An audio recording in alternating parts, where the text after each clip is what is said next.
മറ്റൊരു വാർത്തയിലേക്ക് പോയാൽ ഫസ്റ്റ് ഓൺ റിപ്പോർട്ട്. ശബരിമല സ്വർണ്ണക്കൊള്ള കേസിലെ പ്രതി തന്ത്രി കണ്ഠരര് രാജീവർക്കും ഭാര്യയ്ക്കും കോടികളുടെ അനധികൃത നിക്ഷേപമെന്ന് SIT കോടതി. തന്ത്രിക്ക് കുന്നത്തുകളത്തിൽ ഫൈനാൻസ് എന്ന ധനകാര്യ സ്ഥാപനത്തിൽ 2 കോടിയിലധികം രൂപയുടെ നിക്ഷേപമുണ്ട്. ദേവസ്വം ബോർഡിൽ നിന്ന് പ്രതിഫലം വാങ്ങുന്നതിൽ തന്ത്രിയെ പബ്ലിക് സർവന്റായി പരിഗണിക്കണമെന്നും SIT കോടതിയിൽ ആവശ്യപ്പെട്ടു. അതേസമയം തന്ത്രിയുടെ ജാമ്യാപേക്ഷയിൽ ഇപ്പോൾ കോടതിയിൽ വാദം പൂർത്തിയായിരിക്കുകയാണ്. ഈ മാസം 18-ന് വിധി പ്രസ്താവിക്കും.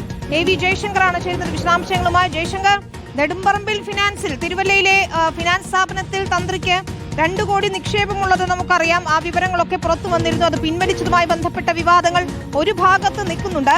അതിനിടയിലാണ് SIT ഇപ്പോൾ കൂടുതൽ നിക്ഷേപങ്ങൾ തന്ത്രിക്കുണ്ട്. കുന്നത്തുകളത്തിൽ എന്ന ഫൈനാൻസ് സ്ഥാപനത്തിൽ 2 കോടിയിലധികം രൂപയുടെ നിക്ഷേപമുണ്ടെന്ന് കൂടി SIT കോടതി അറിയിക്കുകയാണ്. അങ്ങനെയെങ്കിൽ കൂടുതലിടങ്ങളിൽ ഇത്തരത്തിൽ അനധികൃത നിക്ഷേപങ്ങൾ ഉണ്ടാകാൻ സാധ്യതയുണ്ടല്ലേ? അതായത് വിനീത, നമ്മൾ രാവിലെ തന്നെ റിപ്പോർട്ട് ചെയ്തതാണ് SITയുടെ കയ്യിൽ തന്ത്രിയുടെ സാമ്പത്തിക ഇടപാടുകൾ സംബന്ധിച്ച വിവരം എത്തിയിട്ടുണ്ട്. SIT അത്തരം വിവരങ്ങൾ കോടതി അറിയിക്കുമെന്ന കാര്യം നമ്മൾ റിപ്പോർട്ട് ചെയ്തതാണ്. അതിന്റെ കൂടുതൽ വിവരങ്ങളാണ് ഇന്ന് ഈ വാദത്തിനിടയിൽ കോടതിയിൽ പ്രോസിക്യൂഷൻ കോടതിക്ക് മുന്നിൽ വെച്ചത്. അതായത് തന്ത്രിയുടെ പേരിൽ ഈ കുന്നത്തുപറമ്പ് ഫൈനാൻസസ് എന്ന സ്ഥാപനത്തിൽ 2.05 കോടി രൂപയുടെ നിക്ഷേപമുണ്ട്. തന്ത്രിയുടെ ഭാര്യയുടെ പേരിൽ 65 ലക്ഷത്തോളം നിക്ഷേപമുണ്ടെന്നാണ് പറയുന്നത്. ഈ നിക്ഷേപം സംബന്ധിച്ച ഈ ആദായ നികുതി വകുപ്പിൽ ഒരു തരത്തിലുള്ള വിവരവും കൈമാറിയിട്ടില്ല. ആദായ നികുതി വകുപ്പിന് അത്തരം ഒരു നിക്ഷേപത്തെക്കുറിച്ച് അറിയില്ല എന്നാണ് SIT സംഘം കോടതിയിൽ വാദിച്ചത്.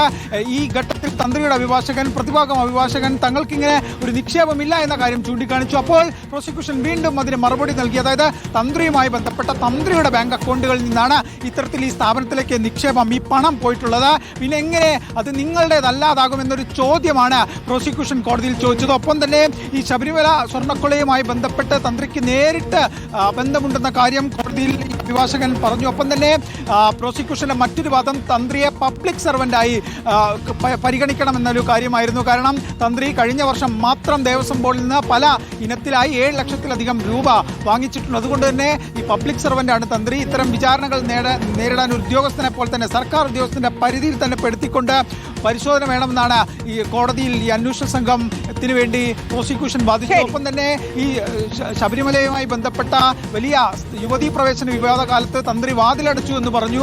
അതിന് മറുപടിയായി പ്രോസിക്യൂഷൻ ചൂണ്ടിക്കാണിച്ചൊരു കാര്യമെന്ന് പറയുന്നത് ഈ കട്ടിലപ്പാളിയും ദ്വാരപാലകപ്പാളിയും ഒക്കെ കൊണ്ടുപോകുമ്പോൾ തന്ത്രി എവിടെയായിരുന്നു എന്നൊരു ചോദ്യം പ്രോസിക്യൂഷന്റെ ഭാഗത്തുനിന്നുണ്ട്. അങ്ങനെ വലിയ വാദഗതികളാണ് കോടതിയിൽ ഉണ്ടായത്. തന്ത്രിയെ മൊത്തത്തിൽ പ്രതിരോധത്തിലാക്കി. തന്ത്രിയുടെയും കുടുംബത്തിന്റെയും സാമ്പത്തിക വിവരങ്ങളൊക്കെ തന്നെ പരിശോധിച്ചാണ് അതിലൂന്നിക്കൊണ്ടുള്ള ഒരു വാദമാണ് പ്രോസിക്യൂഷൻ ഇന്ന് നടത്തിയത്. എന്തായാലും 18-ാം തീയതി തന്ത്രിയുടെ ജാമ്യാപേക്ഷയിൽ കൊല്ലം വിജിലൻസ് കോടതി വിധി പറയും. വലിയ ഗൗരവമുള്ള വാദഗതികളാണ് പ്രോസിക്യൂഷൻ മുന്നോട്ട് വെച്ചത്.